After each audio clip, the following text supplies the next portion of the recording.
Ayant appris la tourmente dans laquelle se trouvent les conseillers communaux de la République démocratique du Congo, le président de l'Assemblée nationale, le professeur Vital Kamerhe, accompagné du rapporteur Jacques Joly et de la questeur adjointe Grace Nehema, les a réunis le mardi 9 août 2024 dans la salle de banquet du Palais du Peuple pour échanger autour de leurs desiderata. Prenant la parole au nom de tous les conseillers communaux de la RDC, le conseiller Willy Nzembela, élu de la commune de Bimpemba au Kasaï central, a brossé succinctement les grandes lignes de leurs revendications.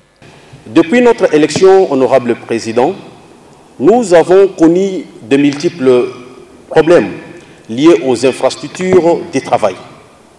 Dans tous les conseils communaux de la République, au moins 97% souffrent de cette situation.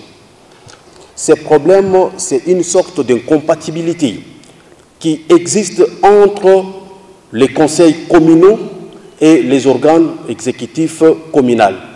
En dépit de ces problèmes, vous allez nous lire dans les mémos, vous trouverez qu'il y a un autre problème, le non-respect des dispositions de l'article 10 de la loi sur les ETD, qui stipule à ce que les conseillers communaux ont droit à une indemnité décente pour assurer leur indépendance. Le non-paiement de leurs frais d'installation et de fonctionnement ainsi que de leur rémunération depuis maintenant 6 mois, une situation qui entrave leur dignité, les manques d'infrastructures où travailler. Ces différentes revendications ont été coulées dans un mémo dans lequel les conseillers communaux appellent de tous leurs vœux le président de l'Assemblée nationale à s'impliquer à travers un lobbying auprès du gouvernement afin de résoudre la question de leur prise en charge. Si vous pouvez peser de votre pouvoir, nous connaissons votre élégance politique afin que les élections des bourgmestres soient organisées.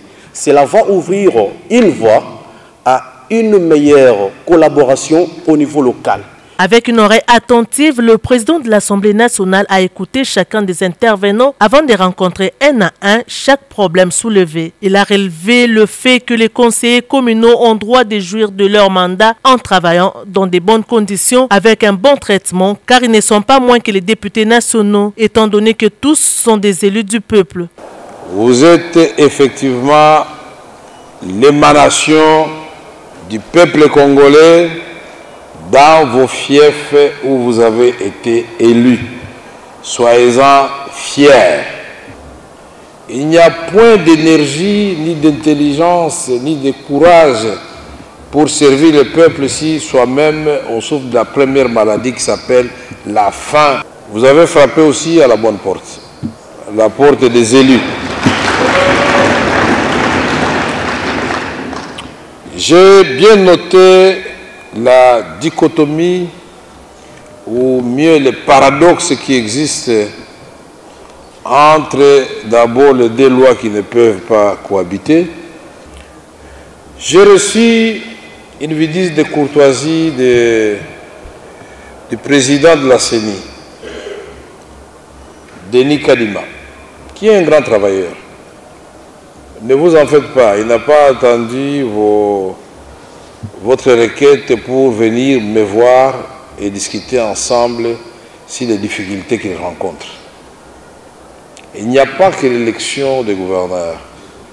Il y a Massimanimba, il y a beaucoup de coins où on doit faire les élections.